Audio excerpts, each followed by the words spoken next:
Vamos a hablar hoy de Eurípides, uno de los tres grandes trágicos griegos. Nació en Salamina, allá por el 480 a.C. Su padre se llamaba Mnesarco y era tabernero. Su madre Clito era verdulera. Esto lo dijo Aristófanes, en realidad, que satirizaba la vida y las obras de Eurípides y siempre fue más bien peyorativo en la descripción de sus orígenes.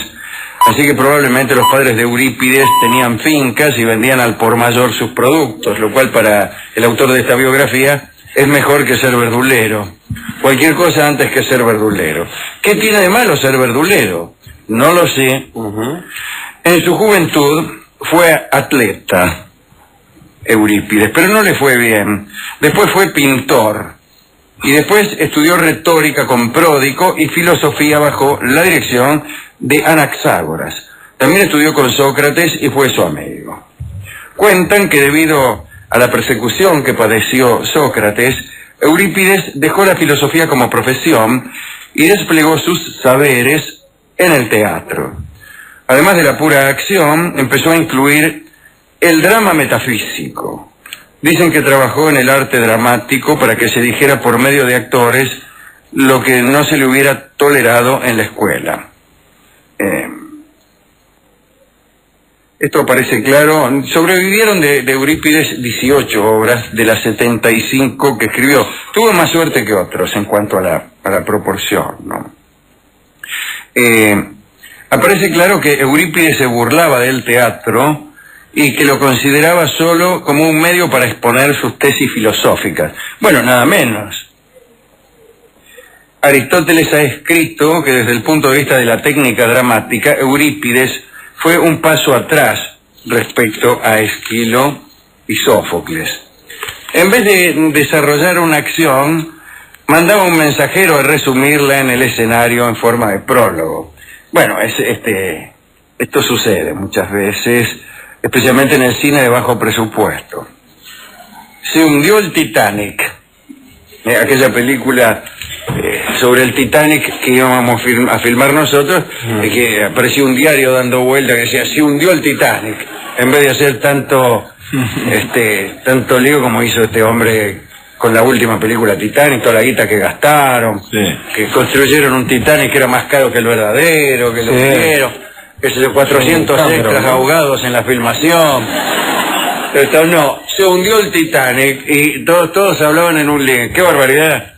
Dicen que el constructor insistía en que no podía hundirse. Debió haber sido terrible. Me imagino a aquella pobre gente, y así, ¿no? Durante el naufragio. Quiero decir, esto hacía Eurípides.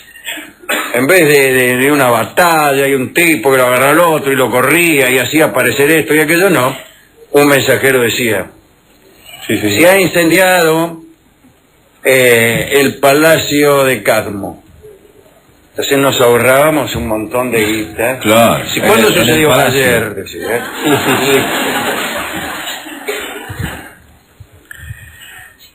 después también tenía la costumbre de confiar al coro largos parlamentos explicativos, aunque tenía lo suyo también.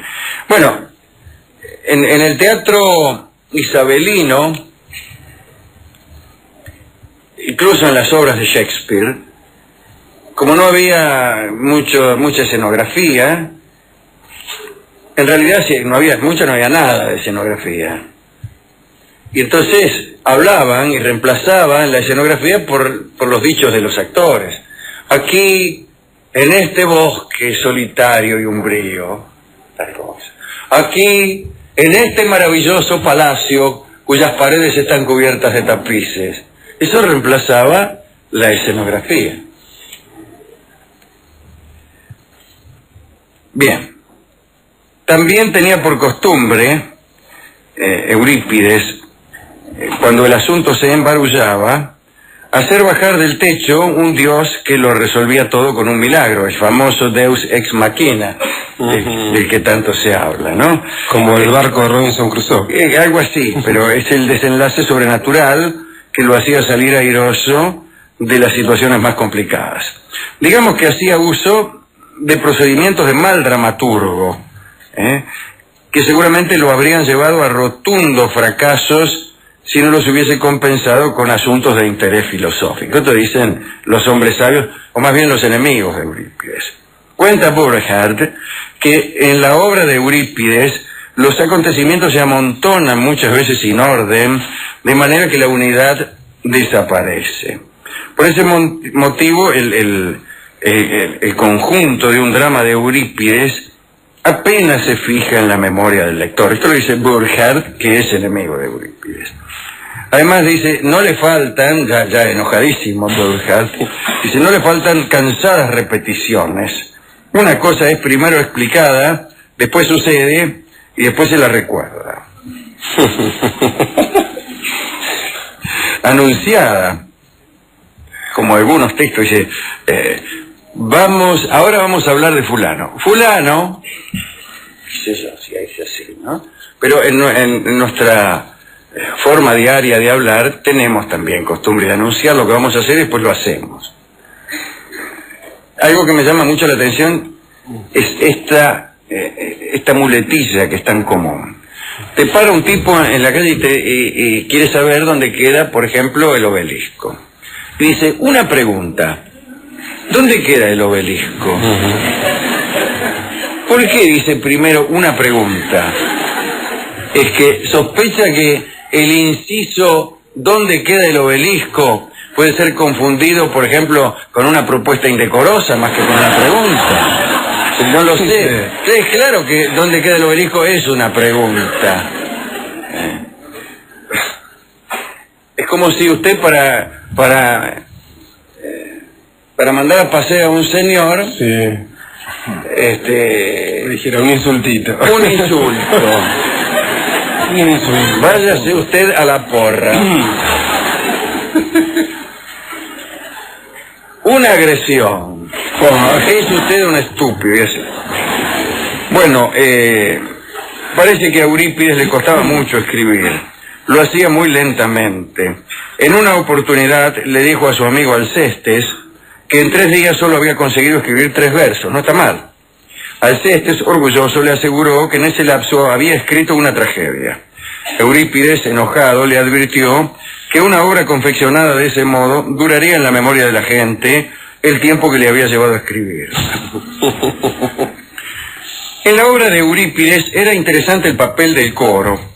No funcionaba como espectador ideal, de modo explicativo y ordenador de las acciones, casi con una participación ajena en la obra, que esto era lo usual. Más bien, el coro en Eurípides se convirtió en confidente y cómplice del protagonista. Eso es una idea interesantísima.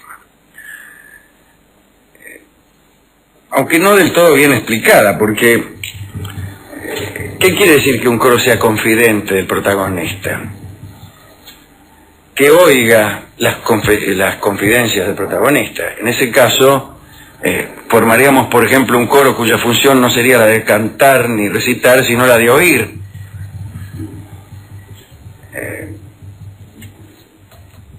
No sé si vale la pena ensayar tanto o convocar un coro de 100 personas para que oiga las confidencias del protagonista. Bueno, no importa. En la tragedia Guión, que es la historia de un estudio de grabación, aparece, por ejemplo, el coro continuamente angustiado por ser encubridor del veneno que ha preparado Creúsa. Otros coros contenían quejas, por ejemplo, ¿qué estás haciendo, pedazo de animal? En Hipólito, ¿se acuerdan de la historia de Hipólito, no? El hijo aquel de Teseo a quien Fedra quiso seducir. En Hipólito se preguntan los coreutas por qué están allí en medio de una terrible intriga. Eso está bien, que un coro se pregunte por qué está allí. En Andrómaca el coro adoctrina. Los que no saben guardar son pobres aunque trabajen. No, en verdad llegan a cantar acerca de las ventajas y los inconvenientes de la rivalidad en la poesía. Digamos que la gran diferencia con otros coros, como los del trágico Agatón, por ejemplo, residía en que no eran puros añadidos o entreactos lírico-musicales, como suele ocurrir con algunas comedias musicales, donde el coro canta una canción. No, estaban metidos en el asunto del drama. Parece que a Eurípides no le fue muy bien con las mujeres. Se casó primero con una tal Querine, a la que tuvo que repudiar. Había leído mal, por sus costumbres licenciosas. Se casó entonces con otra, claro, no se va a casar de nuevo con Querine, y la sorprendió en la cama con un cómico.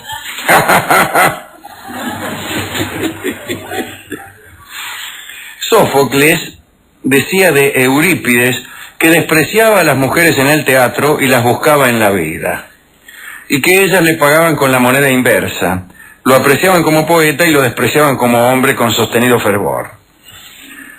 En sus obras, para desmantelar ciertas tendencias religiosas, Eurípides, como Voltaire, ¿no?, fingía exaltarlas, pero lo hacía de tal manera que mostraba su absurdo.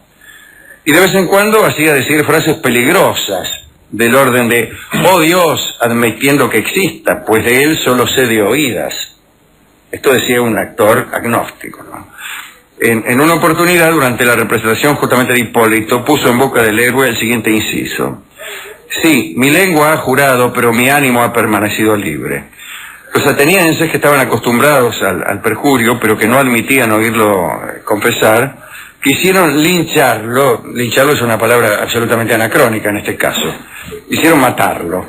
Eurípides tuvo que salir a escena para calmarlos, diciendo, cálmense, y les pidió paciencia porque Hipólito sería castigado por esas palabras, pero más adelante de la comedia. Esto le dijo, óyeme, ahora viene una parte en la que Hipólito es castigado justamente por estas palabras, así que espérense. En el año 410, Eurípides fue procesado por impiedad, de todos modos, y también por inmoralidad. Entre los testigos figuraba también su esposa, que no le perdonaba el pacifismo de Eurípides en un momento en que Atenas luchaba contra Esparta. Recuérdese que, por el contrario, Esquilo fue soldado y estaba más orgulloso de esa condición que por ser dramaturgo. Digo yo, mientras más gente sigue hablando. Tenemos ahí, le explico al público, hay un agujero que comunica con la superficie de la Tierra. Parece que la gente que sale del Tortoni, no contenta con haber conversado durante largas horas en las mesas de este café, se detiene a conversar justamente ante el agujero, y las conversaciones todas amplificadas por el curioso diseño del agujero, llegan hasta aquí, hasta el subsuelo del Tortoni, y todos tenemos que oírlas. Bien. Entre los documentos de acusación en el juicio por inmoralidad, fue exhibido aquel discurso que mencionábamos del Hipólito, ¿no? De todos modos, Eurípides fue absuelto, pero cayó en desgracia con sus obras. La mala reputación que tenía en su vida influyó sobre la recepción que el público hizo de sus obras siguientes. Por ejemplo, el drama Las Troyanas fue muy mal recibido, tanto es así que Eurípides se fue de Atenas por invitación del rey Arquelao de Macedonia, y se fue a Pella, la capital de Macedonia, como saben ustedes. Los biógrafos clásicos eran muy aficionados a hacer terminar con muertes raras las existencias de los escritores, ¿no? Cosa que no sé si era verdadera. Safo se suicidó por amor, Anacreonte se atragantó con una semilla de nabo, de uva en realidad. Píndaro murió reclinado, digámoslo así, ante su efebo preferido. A Esquilo, como hemos contado aquí, se le cayó una tortuga en el marote. Y con Eurípides sucedió lo siguiente. Una perra de Arquelao, el rey que lo había invitado a Pella, extraviada, una perra extraviada, fue a parar a la aldea macedonia de los tracios. Y los tracios, según su costumbre, sacrificaron la perra en honor a Hécate y se la comieron. Arquelao, como buen monarca ilustrado, los multó. Multa. Pero los sacrificadores no tenían plata para pagar y fueron hasta lo de Eurípides, cuya influencia con el rey conocían. Y le dijeron, che, anda a decirle a Arquelao que nos perdone. Eurípides le pidió al rey que no castigara a aquellos hombres por haberse comido un perro. Poco tiempo después, Eurípides estaba meditando en un bosque de Aretusa, y Arquelao salió de casa por ahí y largó los perros, y los animales lo encontraron a Eurípides y se lo comieron. Era el año 405 a.C. No sé qué tiene que ver la primera historia con la segunda. Él impidió que quienes se habían comido un perro pagaran una multa y después los perros se lo comieron a él. No resulta un vaivén muy adecuado, es un poco rengo el vaivén, ¿no? Mejor hubiera sido que Eurípides hubiera comido un perro por razones que no me ha sido dado inventar y que después unos perros se lo comieran a él. Pero no me gusta.